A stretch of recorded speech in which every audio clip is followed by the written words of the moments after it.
dérange si je fume une cigarette? C'est Noël! C'est une comédie, ce que j'appelle moi à l'américaine, pour aller vite, dans le sens où deux personnes que tout oppose, vraiment tout oppose, puisqu'il est SDF qui dort dans la rue, en bas de l'immeuble, et qu'elle est executive woman, sûrement PDG d'une société, voilà, à qui tout a réussi. Et en fait, ces deux-là, par le plus grand des hasards, vont se retrouver à passer Noël ensemble. Parce que cette femme, finalement, elle pète un plomb le soir de Noël. Sa fille l'énerve au plus haut point. Elle lui dit surtout à un moment par provocation, t'as pas de cœur. De toute façon, t'as pas de cœur.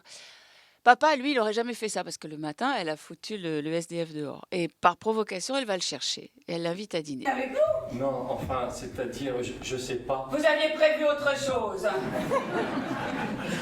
Non, moi, je crois pas que ce soit une bonne idée, finalement. Bon, écoutez, vous, on vous a rien demandé, alors taisez-vous! Alors, acceptez-vous de dîner avec nous ce soir?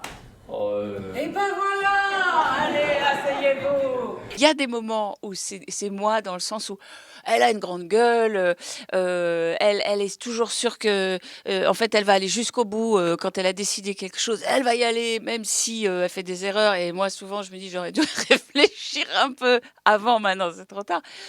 Par contre, j'espère que j'écoute un peu plus les gens qui m'entourent, que je suis un peu plus tolérante. Combien vaut-il ce grand herbier français d'Arbolère? Parce que nulle part vous n'avez stipulé de prix. L'estimation est un peu délicate, car en fait cet ouvrage est en 3 volumes. C'était la télévision des années 90. Et elle était, comme vous le savez, bien mieux que moi, elle était extrêmement formatée. On avait du mal, quand on était récurrent dans ces années-là, à déroger à certaines règles.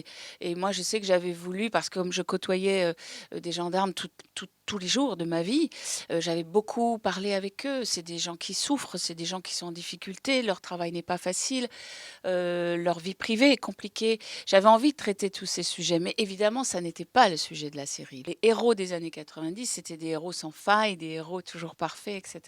Les choses ont changé. On a vu des séries formidables avec des héros cassés, fracassés, etc. Donc, je pense que c'est moins difficile maintenant pour les gens, les acteurs qui arrivent, qui ont 20-30 ans.